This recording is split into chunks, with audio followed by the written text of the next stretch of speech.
Hello, everyone. Welcome to the Beneath the Transaction podcast. This is a special episode because it's a bit of a rebranding.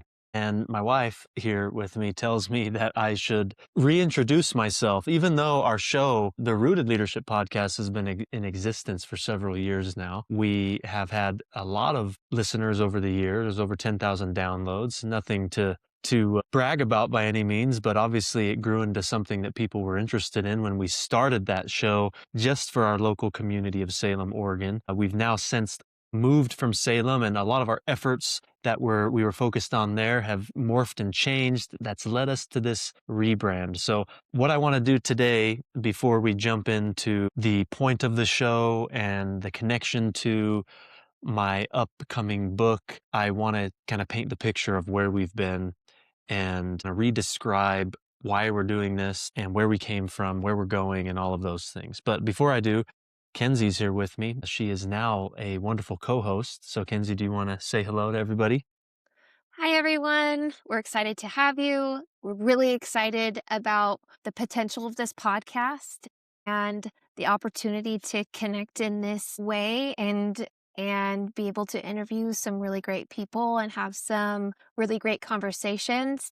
And I'm really excited to be a part of the show. Yeah, it's an exciting time for us. We've gone through a lot of change over the last several years since we left working with a philanthropist in Salem. So I'm going to start with that, a little bit about myself. Over the last 10, 15 years, Kenzie's been amazing because she's allowed me to invest a lot into myself, education-wise, professionally, from every degree that you can get all the way through a PhD, which I'll talk about here in a moment because it has everything to do with what we've discovered in my upcoming book and where we're heading with this show. But also, she's been an incredible thought partner along the way. And where we're at now in this new chapter, we'll say, it just makes sense that she becomes a part of it because we've discovered that not only do these principles that we've uncovered in research, both academically and practically, not only do they impact our organizations and our communities and our leadership, but they have a huge impact on our life. In fact, that's where it starts. And she has seen me wrestle with these things. She too has wrestled with them. And so today, in today's sort of introductory episode, she'll have plenty of time to share some of her thoughts. But I want to paint this picture on, again, where we've come from and why we're doing this again.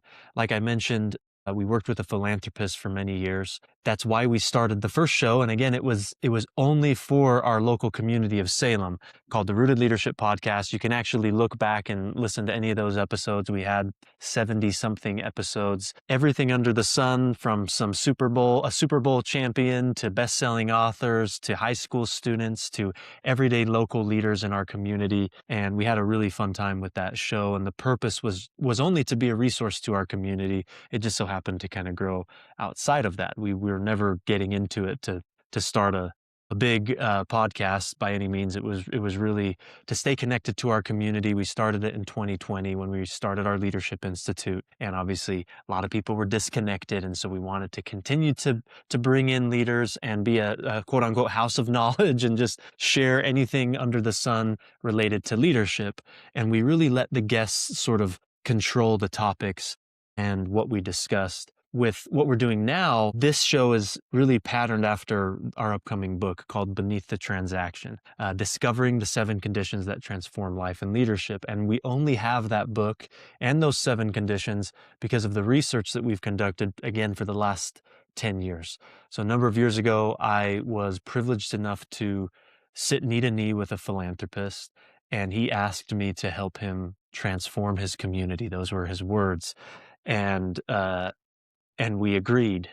And there's a lot more to the story than that, but essentially we agreed. We uprooted our family and we moved to Salem, Oregon. And the goal was to bring leaders together to help them build deep and trusting relationships so they could go out into the community and move the needle on large scale problems and opportunities, things like homelessness, developing the future workforce, mental health, really move the needle in these areas. Now, his deal was he'd write the check and we would do the work. And I say that because we had a gift of time and resources to figure out something that most people I don't think ever get the opportunity to figure out, which was how does transformation really work? How do you truly create it? Like when push comes to shove and it really matters, how do you create transformational change? You can't just talk about all the wonderful fluffy things and just theorize. You actually have to do it. And that was hard. And it took us 3 years to even get traction. In fact, for the first 3 years, I thought that it was kind of an idealistic wish and silly almost. Like there's no way that we're going to be able to do this. People can't change. They're not going to come together in these ways. We had a few anecdotal stories here and there, but there was nothing large scale enough to really put a pin on anything. And that's where we were. And I was frustrated with it. I was kind of losing a bit of motivation in the work that we were trying to do. And at the time, I had already finished a master's degree in conflict and negotiation. I was really interested in how human beings relate to each other and how do they work through problems. And again, in our community, I was tasked with this objective to create transformational change. And we brought in some of the best curriculum you could find.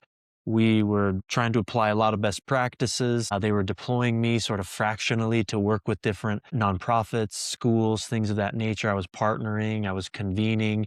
We called it the guerrilla style of our work because there wasn't a strategic, very strategic or organized manner in what we were doing. It was very, well, we got resources, so let's just kind of throw them at things. And you'd think that work, especially throwing over time, over 3 years, probably a couple of $1 million at things, you'd think that would work. I thought it would, didn't. And so I was bogged down with this and we weren't getting anywhere. And I was feeling a bit hopeless, I guess. Then there was a really important day, and this was at the same time that we decided to formalize our approach and actually create groundwork. So we were planning to create this Groundwork Leadership Institute where leaders from across sectors would come together formally, government, business, education, nonprofit, faith community, actually get them together, spend 12 months with them and help them, like have a controlled environment where we could, I guess, experiment and see what worked. And so we were in the middle of planning that, of creating curriculum and all of these different things for it, when I had a really important experience that I'm so thankful now looking back that it happened just a couple of months before our first ever convening with leaders. I was invited to a community gathering. I'd been to dozens of these over the years. They're all the same. All the movers and shakers are there. Even in a large community of a couple 100,000 people, the circle gets pretty small of these sort of individuals. These are leaders of organizations, mover, shaker type people. And I had built relationships with all of these folks. I had had lunch with them. I had been in meetings with them. I had led trainings with them. I had had very personal conversations with them. I knew these people all individually. And I got tired of showing up to meetings like this in the community because I would see them come together and I would see how they were kind of fake with each other. They put on masks. They would say all the right things. They'd go through all the right motions. Even at this meeting that I'm at, I arrived 5 minutes early and I'm watching them all shake hands with each other, smile, share small talk back and forth. I thought to myself, they don't mean anything that they're actually doing. They're going to say all the right stuff, but then we're going to go our separate ways and nothing will ever happen. The change isn't going to occur. I even saw a couple of leaders that day that I knew actually did not like each other, but they were talking to each other as if they were best friends. And I thought, man, that's so fake. Like this is all just a facade. And while I'm doing this, I make eye contact with a leader from across the room. The meeting's about to start, but he makes eye contact with me and he starts walking towards me. And in my mind, I'm like, dang it, because I don't actually like him. He doesn't know that I don't like him, but I'm not fond of him. So he's making his way towards me.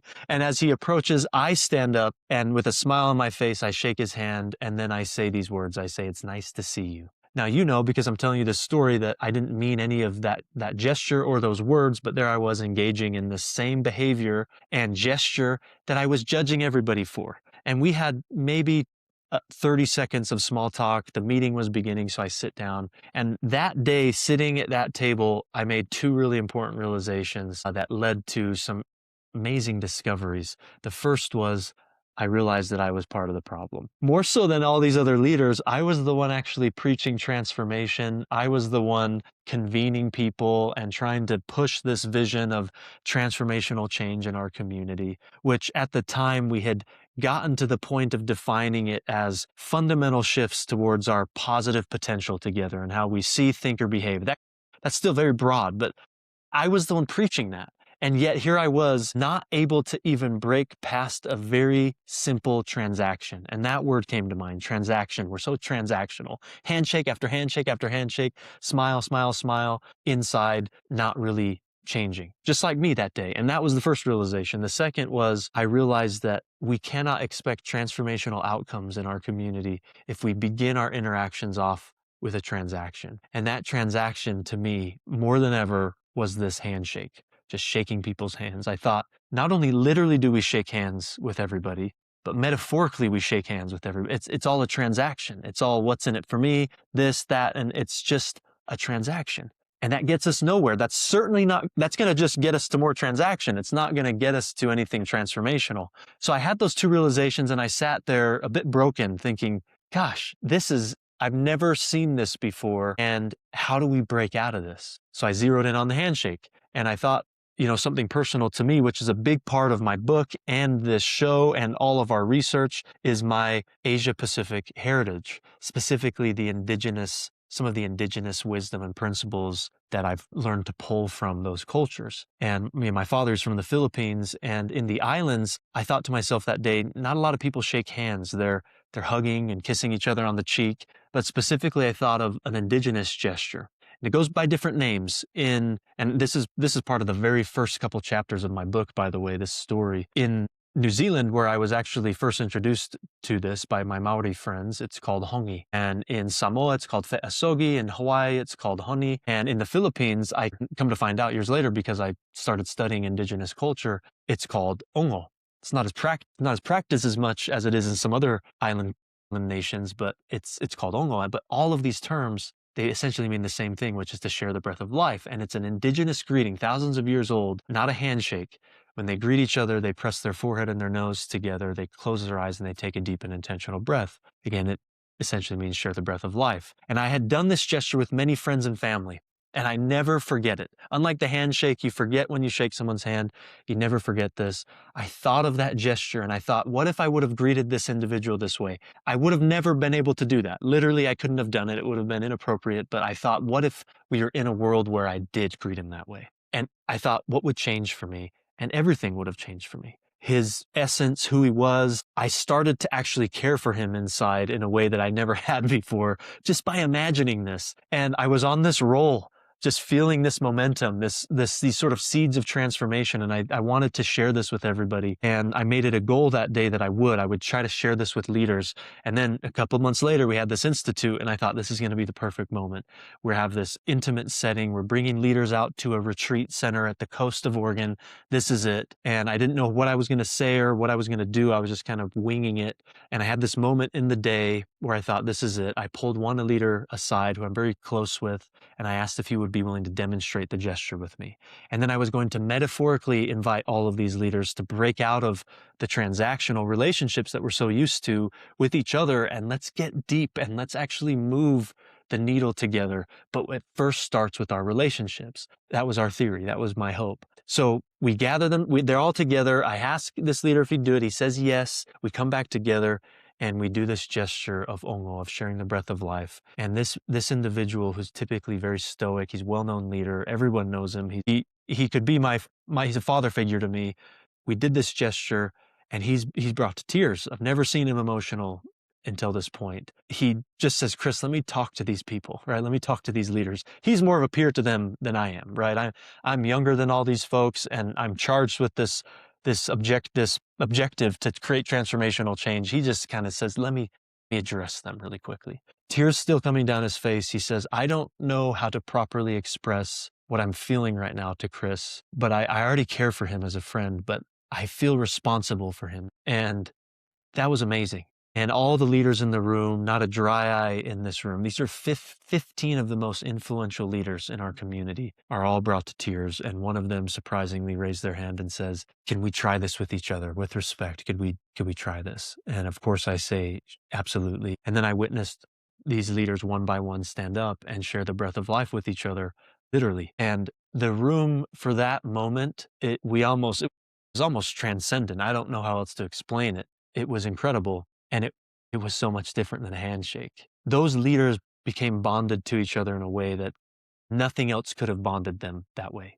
Nothing else could have done that. And they worked together and came together in ways that we've never seen before. They forgave each other for past sort of undermining or sabotage. I mean, some of the stories that came from just that group some of them are in the book and they're book worthy. I mean, it was incredible. We started to replicate that year after year, never forcing people to physically, literally do this. It was always a metaphorical invitation. Some people would try, some people wouldn't. Whenever they tried, it was always respectful, but that it was enough to catalyze this journey of transformation. And that word catalyze is so important because we wouldn't have been able to discover these 7 conditions of transformation any other way. So you fast forward now after years of doing that, and in that time frame, I went back to school, started my PhD.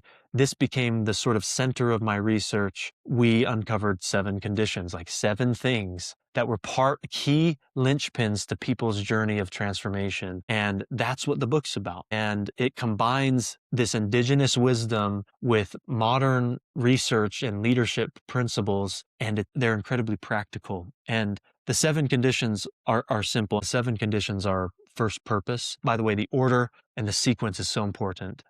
We discovered that in the research. So purpose, commitment, common language, vulnerability, consistency, deep trusting relationships, and safe space. You've heard of those ideas and principles before. The power was in the intentionality behind them when we deployed systems, habits, rhythms, process through the Institute that led to people's journey of transformation, and the sequence. So this book that's written is about those 7 conditions, and this podcast is really meant to continue some of that research. We want to talk to people about life, about their leadership, about their organizations, their community, their families, and understand what they have figured out in their own journey to move beneath all the handshakes and all the things that we have to do, the checklists, the going through the motions, which we have to do. But what really changes us, changes relationships, transforms organizations, moves the needle in communities, brings meaning to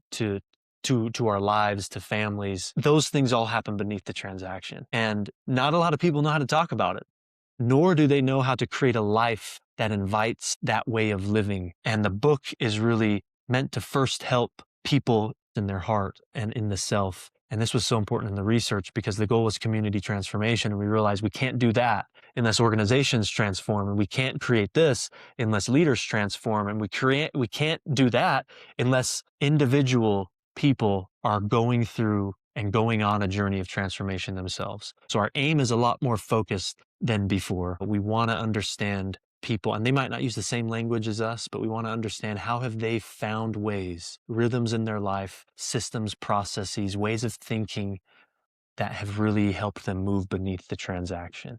So that's what got us here. And I couldn't describe that in a fast way. I would have felt it would have been transactional. Thanks for your patience. And Kenzie, thanks for letting me share that. But I think it's really important to understand that this is how we've gotten to this point. We feel like we've discovered something really amazing because it was a gift. Literally, we were paid and invested in hundreds of thousands, millions of dollars to uncover this. And it was all sort of behind the curtain. We weren't like shouting it from the rooftops, but we've sort of cracked a code. And now we feel this responsibility to share it with the world.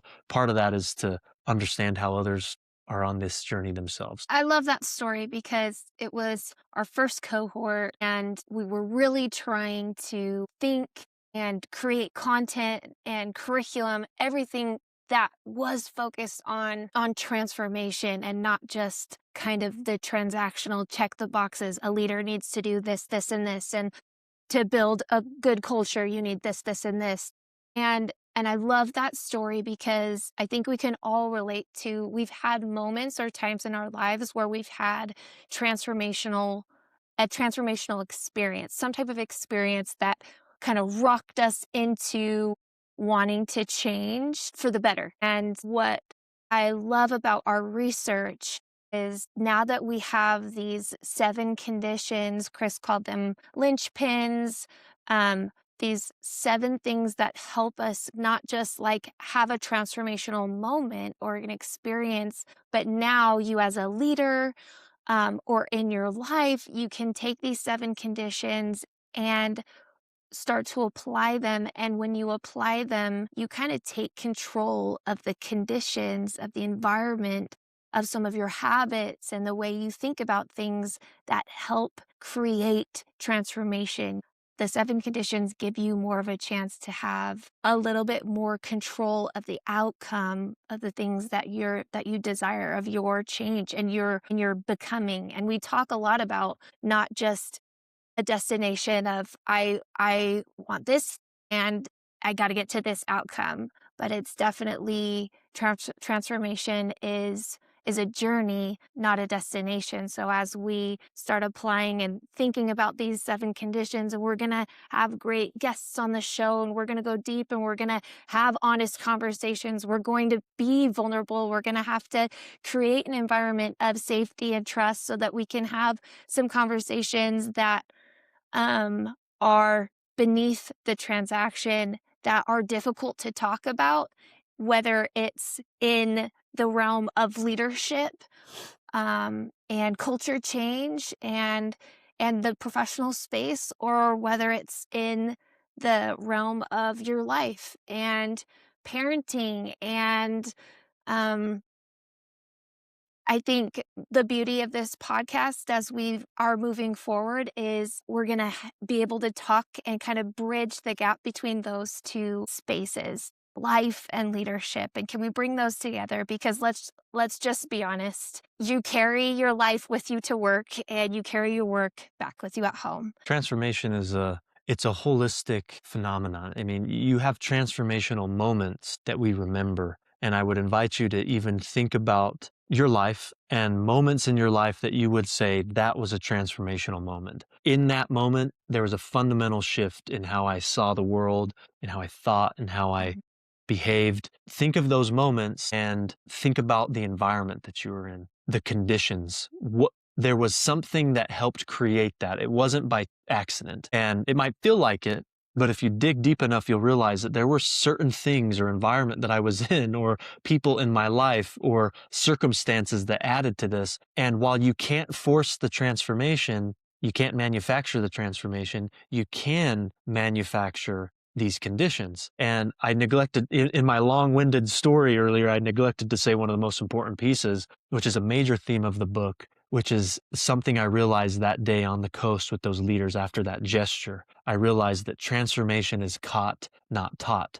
You can't teach it. You can't just force it down somebody's throat. You can't just say, hey, do these 7 things and your life's going to be different. You just have to help create the conditions, the environment that help invite transformation, that give you a better chance of experiencing transformation and being on the journey. Because like Kenzie said, it's the journey, not the destination. So that was probably the most important thing that we realized, is that transformation's caught, not taught. And again, the whole entire podcast and the book is to understand, how do we help others, starting with ourselves, catch transformation? Because it's likely that you're in your life, whether you use the word transformation or not, you want things to be better. Kenzie used the word become. We're always trying to become every day. That is the work of transformation, is becoming, being better husbands, wives, partners, fathers, mothers, neighbors, friends, colleagues, employees, bosses. If we're not moving forward and becoming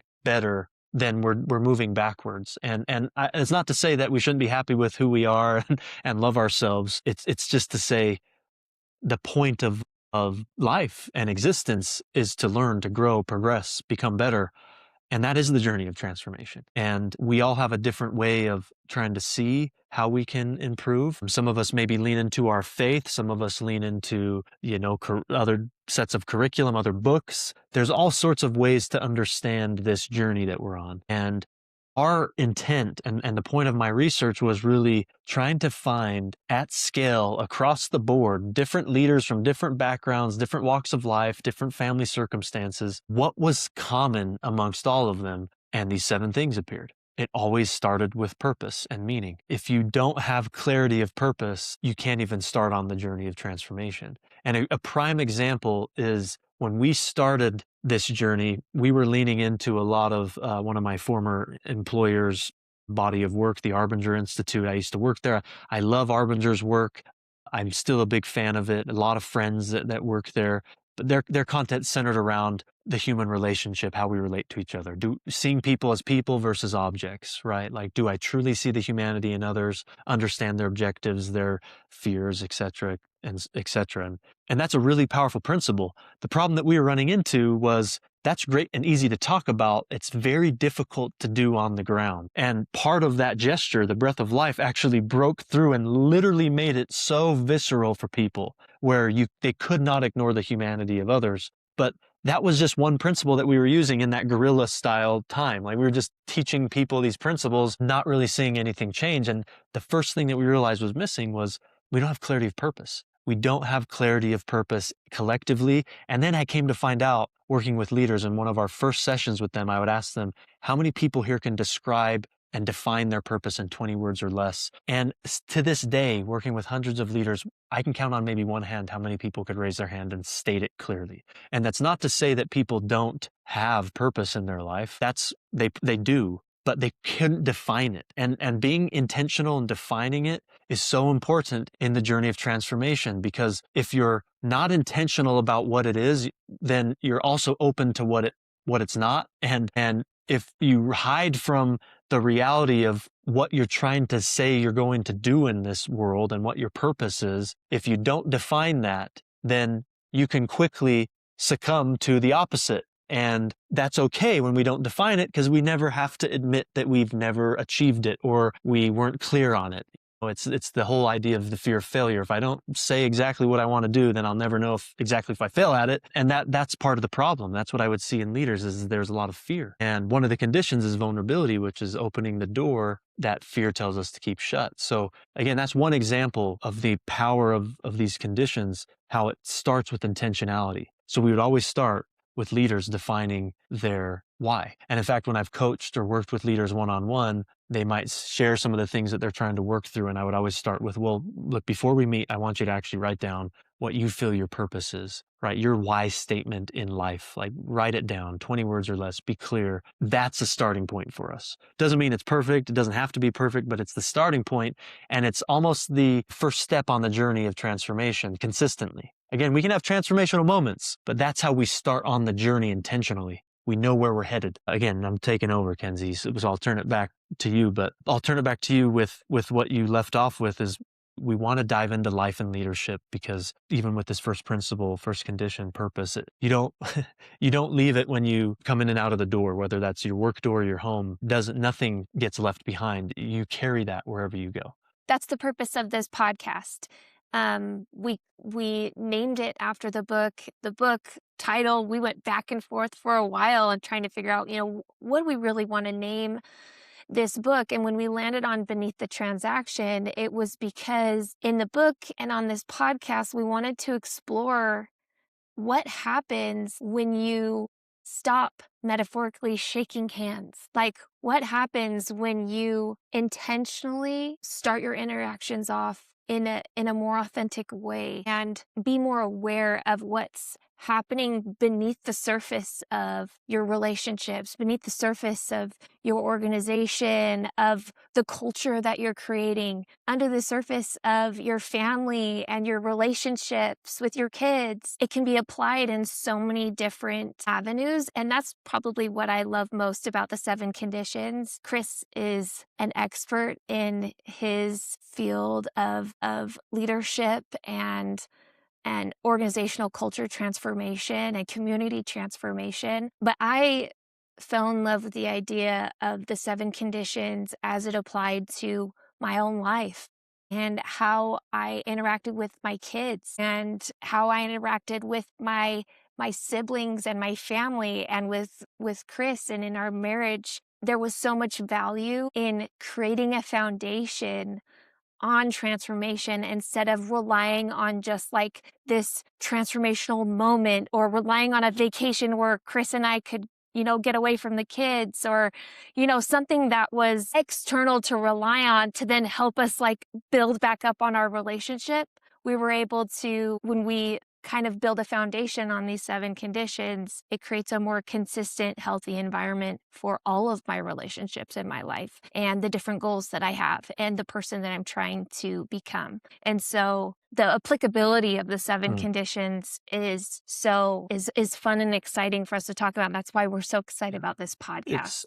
It's broad but precise at the same time. It's broad because it's applicable across the board, but it's precise because it gives you somewhere to start and it gives you a framework. It's not the magic bullet. It's not the answer to all of our problems, but it gives us a starting point and it gives us a frame. And so if people feel stuck, if you feel like there's no depth in a relationship or in your work or in your family, whether it's your marriage that feels like you're going through the motions and there's very little connection that's going on. Maybe that's how you feel in a relationship with your kids or another family member, or at work, it's so transactional. You feel like you do the same thing every day. I mean, one of the saddest things is going through life and months and years go by and you look back and you feel like, wow, life feels the same. Nothing has really changed. There's been no growth. One of my favorite stories is from a mentor that I once had, much older than I, and I was at his house for dinner, and he was sharing a story with me and the other people that were there. And he said he was visiting his dad at the time, who's now passed, but his dad at the time was in a assisted living home, right? He couldn't take care of himself. So he would try to visit his dad regularly, at least a couple times a week. And every time he'd go visit his dad would always make it a point to sit up and talk to him and whoever was there. So he goes to visit his dad, and his dad's watching television, and he's getting old and body's sore, but he still aches and sits up straight and tries to address his son. And my friend said he remembers his dad taking a deep breath, like a sigh, like, And my friend said, "Dad, are you okay? Are things going really slow for you here at the home?" And his dad shook his head and said, "No, son, I just keep realizing that life has gone by so fast that I haven't been able to do or become all the things that I wanted to do and become." And then he looked at his son and said, "Don't waste a minute." And it's that sort of urgency that transformation calls for. It beats with urgency. It makes you start to believe that if you wait for tomorrow, then you lost today. It makes you start to think that if I postpone this, then I'm going to miss out on growth or learning or becoming. Transformation, when you catch it, you feel that. And you don't want to do it by yourself. You want others to come along with you. And it calls you to something bigger than yourself every single time. And I would see this with leaders that we'd work with. They'd define their purpose statement, their why statement. And it was usually pretty personal to them, like specific to their life. And then 4 months later, they'd be like, "Dude, Chris, that was too small. It's changed. I've realized that it was only focused on me. It wasn't big enough." And they make it bigger because transformation calls us to something bigger. And it beats with this urgency that it's almost addicting. Like you just want more and more and more of it. It's like a snowball that rolls and gets bigger and bigger and bigger in our life. And that's transformation. That's the journey. That's what it feels like. And it's very hard to stay on that journey without intentionality. And so these conditions create habits and rhythms in our life that keep us on that journey. And I love how Kinsey talked about its broad application, because I've seen it change community groups, people coming together, building and creating things together to improve their community, literally coming together in ways I've never seen a community come together to do things that no community's ever done. I've seen those examples, and maybe we'll share some of those on the show down the road. I've seen organizations transform as a third party, and then I've seen it myself. I got into healthcare leadership as an executive, and I was given my first building was in the red for years. Experienced administrator before me, experienced CEO, and it was still in the red. And they brought me in. I'm new to the industry. I'm not a big numbers finance guy. I knew the basics. I don't know anything clinically, but I knew enough, knew the basics, but I knew culture, and I had done this research. And so all I did was apply the fundamentals financially and clinically, but culturally, I just applied these 7 conditions. And in 30 days of me being there as a leader, I did not do anything magical other than I prioritized culture, starting with purpose. And in 30 days, we had almost a 200% swing in our net income, huge jump in our EBITDA margin, massive massive change in our turnover and in our employee engagement. I mean, across the board, I could keep listing off data points in the first 30 days, and that continued 60 days, 90 days. Everything continued to get better. That's an organizational example of how powerful these conditions can be and how powerful it can be to just start to focus on what's beneath all the transaction. So a personal example, just yesterday, Super Bowl Sunday, we had some friends coming over. We went to church, we did our Sunday thing, and we tried to squeeze in a little nap. So we told the kids, hey, clean up the house, get ready for friends to come over. Kenzie started to take a little nap. We were going to take like a 30, 40-minute nap, just a power nap. And I was going to come join to also get some shut eye. So I'm like directing traffic with our kids, like, hey, you guys do these things, blah, blah, blah.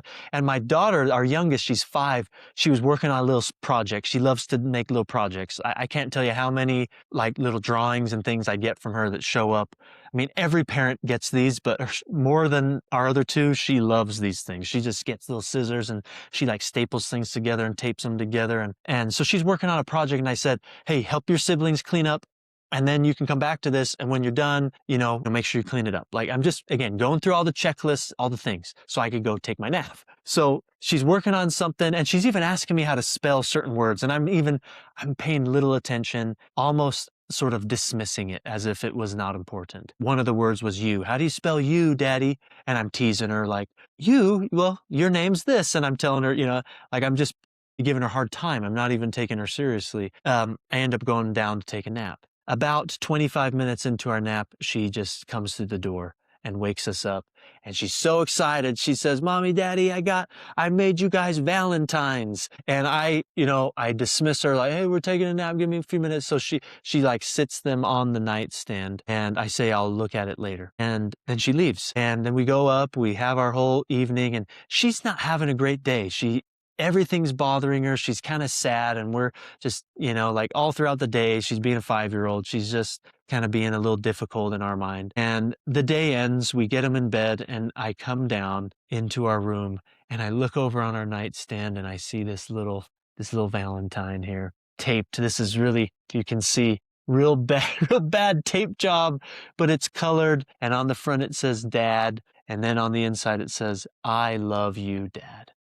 And man, I remember seeing this last night, and I realized that I missed out on something that was beneath, because I was focused on all the transaction, on going through all the checklists, and focused on myself and on our routine and on what we were trying to get done, that I missed an opportunity with my 5-year-old to share the breath of life. And it's those moments that impact me more than turning an organization around, right? Than seeing a community transform. It always comes down to the personal moments, these individual moments. And if we're not intentional in creating a rhythm or relationship or consistency or what have you in our life to take advantage of these moments, we miss them. And that's what I think my friend's dad was referring to all those years ago when he told me this story, sitting on the edge of his bed in an assisted living home. It went by so fast, son. I didn't get to acknowledge your little drawings that you gave me enough. I didn't get to tell you the things that I wish I could have told you. And we miss out on them, And so I sat this right on our dresser, right by our door in our bedroom. And I told Kenzie, I said, the first thing I'm going to do when we see her is I need to acknowledge this. And so first thing in the morning, I made sure that I acknowledged this little gift she gave me and what it meant to me, because that's what moving beneath the transaction is. It's easy to shake the hands. It's easy to say, oh, thanks for this, or yeah, put it over there. I'll look at it later. But yesterday, this meant the world to my 5-year-old, and I didn't even acknowledge it. And I think it impacted her day negatively. And I'm ashamed of that, but I'm glad that I have created a habit in my life to try to see those things so that I can fix it. Thanks for sharing that. I think something that I've learned over the years as we've really tried to study these principles and transformation is it's really hard to transform alone. Yeah. And so through this podcast, as we share different stories and ideas and theories, and we interview all these great people, and we have these honest conversations, we want to build a tribe. We want to build a community of people who are trying to live beneath the transaction, because we understand this idea that you can't transform alone and you need people around you that are also trying to live a, a transformational way. Yeah. It's our invitation is, to join, Kenzie said a tribe, to join our movement. And I don't use the word movement lightly. I feel like mass movements never start in the masses. They start one person at a time. And if there's a movement that I want to be a part of, it's a movement to try to help people live beneath the transaction and never miss these moments and have a life so full of these moments that when you're gray and old, if you're not already, that you remember those moments more than the ones that you missed. And if you missed them, you learned from them, hopefully, like I did last night. Such a small, simple thing, right? But it can mean the world to a 5-year-old. And ultimately, it can mean the world to me, right? It's those moments and paying attention to what's beneath the transaction that actually make us human, that give us meaning and value and worth in life. And when we are so absorbed by the transactions that must occur for the world to go around, we get so wrapped up in those things that we lose ourselves a little bit. And no matter what accomplishments we create for ourselves, or we have, they don't amount to anything if we haven't become the person that we hoped to become and that our children wanted us to become, those we lead need us to become. It means nothing if we haven't become that. And so when we're saying we want to create a tribe and people that want to join this journey together, it is the intentionality to put towards living a life of deeper meaning and a life of transformation rather than succumbing to the transaction that is going to always be there. So that's our invitation, and we hope to have a lot of great conversations with amazing guests from all over, both in life and leadership realm, hear from their wonderful experience and their stories. A lot of these leaders are going to be everyday people like you and me, trying to make it, listening to a podcast on the way to work, listening to it when you're doing the dishes, trying to just figure out how to solve a problem in your life, trying to figure out how to make it through a certain moment in your life when you're going through something difficult, or just looking for more nourishment, more development. You want to learn. I mean, it could be any of you may fit any of those molds, and that's the tribe that we're looking for. People that want to go through transformation. They want to become better. They want to be better parents, siblings, friends, bosses, employees, etc. And they want to make the world a better place. Yeah, if you're listening and you're thinking like, man, like I really want that, but I'm not quite sure how to get there, then I think this is the right space for you, because we're not perfect at it. And, um, but we are committed to trying our best. Yes. And we'll wrap up our episode now, but I want to finish with acknowledging, the importance that and this is my effort to try to move beneath the transaction, even in the episode. That's always a goal. Is like, how can we make this not just some podcast, but something with some depth and some meaning? So I want to acknowledge, Kenzie and my wife, um, and her role that she's had in in the journey that I've outlined for you that's taken many years. She's been an incredible linchpin, and she has been a condition for me of transformation many times, helping remind me of my own purpose and my meaning. She's helped me stay committed to things that I really believe in. She's shared a language with me that we can talk about meaningful things. She's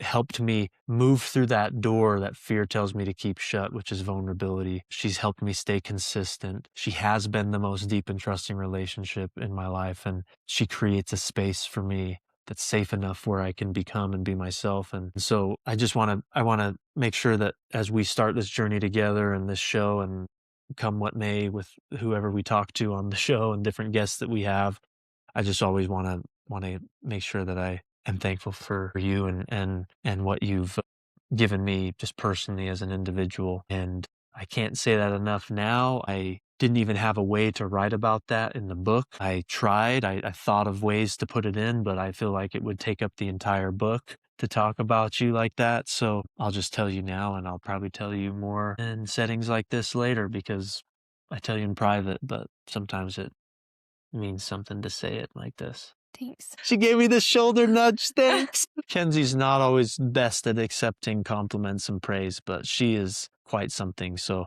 I'm really excited that she will be co-hosting. Thanks for inviting me to be so involved.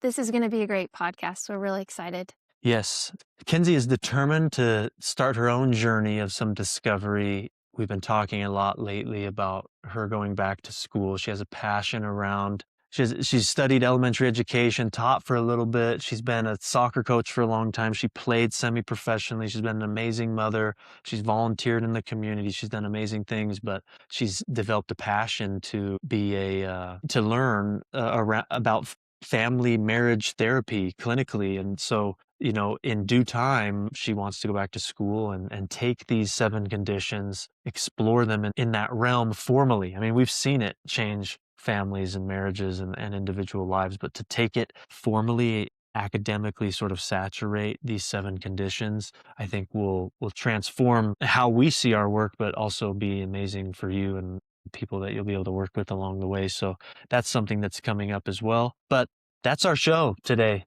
Anything else, Kens? No, I think that, yeah, this is going to be a lot of fun. All right. Well, thank you everyone for tuning in. We hope you enjoy our episodes. We have a lot lined up. I've been meeting with a lot of amazing leaders and people, and we have episodes we're recording every week for the next couple of months. I mean, we're really excited, and our book launch pre-orders start in March, and book comes out in May. So we're going to be as busy as we can be in the book, in the podcast, and having these conversations. But today, thank you so much for joining. Hopefully you felt something and you gained something out of our conversation today that you can take into your life, your leadership right now, and improve and become something today. So thanks.